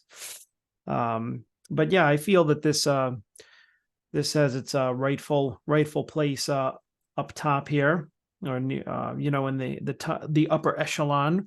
As we've said, this is one of our favorite newer discoveries of older albums. Mm-hmm. I think, this is like one that every time I discover an album like this, I'm just like, damn it. Yeah. Why didn't I listen to this? Why didn't I know about this for so long? But That's great. I mean, you hear about all these bands because they're all in the same circles. Like, I mean, I knew the UFO and the Scorpions and Michael Schenker. I've heard all these names. It's just sometimes you get into them, sometimes you don't. I mean, it could be, from our experience, it's just availability, how much money we had, what we were interested in, and what we were going to put that money toward. What our friends liked, what each other liked. So, I mean, I'm sure that if we had a friend that were really into the Scorpions or UFO, or if we were friends with like Eddie Trunk or something like that, we probably would have been into him years ago. But that's one of the reasons that I think that streaming services and playlists and everything are really cool, because I've discovered a lot of or rediscovered, or whatever you want to call it, a lot of artists this way. And I'm sure that we would have probably come across this eventually. Well, But Michael Joseph, who listens to the show and kind of corresponds with us, is big into the Scorpions. So hopefully he's enjoying this episode. He has mentioned, it's funny, like he's mentioned Scorpions to me a bunch over the years, but I don't think this album specifically, and this is one of those ones that I kind of, you and me didn't even really talk about it. We just kind of both listened to it on our own and decided we really liked it. yeah, And it wasn't, there's been so many great stuff, so much great stuff that's been recommended to us by listeners over the years. And this one was one of those ones that was just something we just stumbled upon, because it was, in my spreadsheet of all albums that featured Deep Purple members or producers or whatever it is, it was just always floating around in there. And then we actually finally ended up listening to it and getting really into it. So it's cool that it was kind of semi independently discovered by us. yes. But it's a really, really good one. And you know what, if you asked your father about Michael Schenker, you know what he'd say? What would he say, Nate? Who the hell is that? I found it. Oh, perfect. Beautiful. I was looking for it when you sneezed, and then when you sneezed, I was like, "Oh, what did he do? Did he stop talking?" So that couldn't have been better. Yeah. But yeah, I always love a good guitar heavy album, a really good riff oriented guitar player's album. Yep. Don't have a heck of a lot else on this one. It in the Japanese album charts, it reached 59. In the UK album charts, number 8 as a peak position, which is pretty good. And the US Billboard charts, number 100. So, for the US, for an album like this, that's actually pretty decent. And the next album that he released is called MSG, just MSG, and it features it's again, and we'll be able to kind of ride into that album with some crossover stuff as well. So it's kind of interesting. Yeah, but I think that one is just the vocalist was with them, but all the musicians were different, right? Yes. So Cozy is the drummer on that one. Ah, yes, there we go. Yep. And then the next album features Graham Bonnet on vocals. So it's just like this and Martin Birch producing it. So it's like this the The His Wasp. first three albums we'll have to get to eventually. So I think I listened to one of those other ones maybe once, but I definitely am looking forward to, especially after tonight, getting into some of those and listening to them a little bit more, because there's just a lot of really great stuff here. It's a really super solid rock album. Wow, he's I'm just looking through here, and he's got a lot of albums here. He's cranked out a lot of material. Yeah. Yeah, and I mean, a lot of these are like, I mean, I'm just going through, and they're like, I'm in 1984, and it's just like consistent with him. He's just cranking out albums here. So, and yeah, after that, it looks like Gary Barden came back. Yep. Yeah, Gary Barden came back. It looks like he had kind of a, just looking really quick, kind of developed a stable lineup of musicians anyways. And then he got Robin McCauley on vocals and called it the Macaulay Schenker. It was still MSG, but it was technically the Macaulay Schenker group. And the only song I know from that is the one that they did on Pot of Thunder, which was really a good episode. Assuming you don't love that song. Yes, well, I don't know. I don't even remember the name of the song, but it was a really good episode. But well, all right, that is it, folks. That is MSG. Really good stuff. Glad that we had a blast doing that. And you're off. You're off overseas, aren't you now? Yes. I think by the time this comes out, I'll probably be back. Yeah, you'll probably be back for a while. Yep. I'm overseas to the motherland. I'm going to take care of some business in the old country. Or did you just kill somebody? You're like Michael Corleone. You're going to lay low in Sicily for a year. Yeah, I wish. What is the Clemenza? Is that the guy he kills in the restaurant? Clemenza? I can't remember. I just remember I worked for this Italian guy, and I had my wisdom teeth out, and I came back and I had this big like thing on my. Remember, he gets like punched. I think he gets punched or something, and he's like, and my boss was like, "Hey, you look like you just took a right hook from Clemenza or something." I don't know. I might be getting that wrong, but that sounds like something Pops would say. It does. Oh, Nate Bodine! It looks like you took a hit from Clemenza. It'd be like, who's Clemenza? And who's Nate Bodine? Well, we know who that is. Were you around when he used to? No, Pops was always good for like, and he still is, for like telling you like who obscure people are. He'd be like, and you would say you don't know who they are, and he'd gaslight you. Be like, you know who they are. Like I was in the service with him. I was like, Dad, I wasn't there. It wasn't even that. It was like I don't know, like celebrities from like the olden days. He'd be like Hoagie, hey, you know that guy. Yeah, okay. No, the one that he used to, the one that sticks with me that I remember, and I feel like I might have told this on the show, is he'd be like, "Hey," he goes, "You know that guy reminds me of Tex Beneke. You know who Tex Beneke is?" And I'm like, "No, who's that?" He's like, "You know who Tex Beneke is." I'm like, "I have no fucking idea who Tex Beneke is. Like, who the hell are you talking about?" I told you one time that he was just like, he goes, "Hey, John, you ever heard of Elvis?" And I was just like, and I've heard of Elvis. And I was just like, no. And so to screw with him, I was just like, I said no. And he goes, and he whips his head around and he goes, "What are you shitting me?" He was like appalled. Well, as he should be. I mean, how could you not have heard of Elvis? But I mean, of course I was screwing with him. It's funny that fucking Elvis is. Have you ever heard of Elvis? Like Elvis who?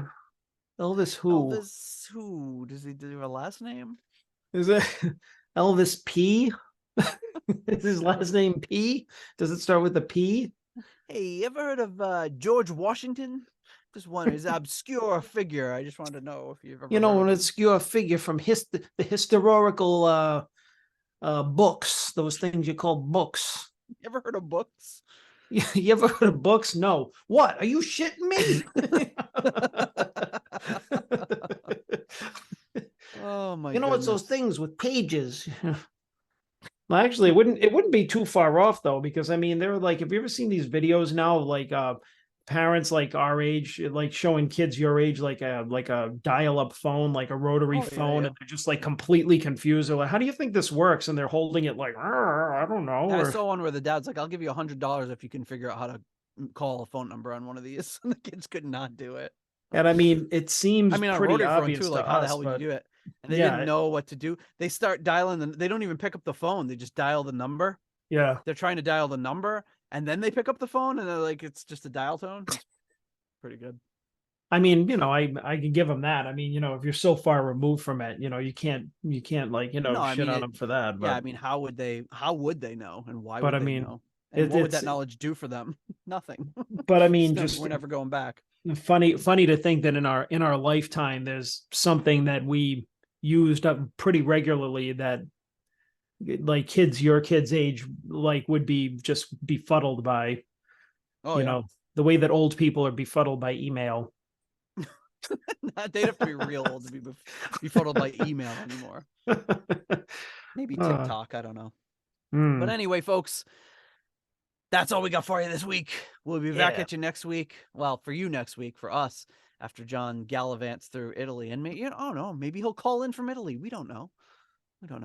Maybe we'll do a show from Italy. Hey, maybe I'll fly over there and meet you and we'll do a live show. Oh, that would be something I would like. I would literally crap my pants if I turned around and I saw you walking down a cobblestone street. Hey, then I definitely won't do that. I don't want you to literally crap your pants. No, that would Oops, be I crap my pants. That'd be a lot of work to pull that prank on me. Yeah, and the reward would be you with a pants full of poo. We don't need that. Pants full of poo. All right, my friend. I will right. see you next week. Ciao. Thank you for listening to the Deep Purple Podcast. If you like what you hear and would like more episodes in the future, please donate on Patreon to support the show. You can also leave us a review in Apple Podcasts to help new people discover the show. You can follow us on YouTube, Instagram, Twitter, and Facebook for show updates. See deeppurplepodcast.com for more details. Thank you for listening.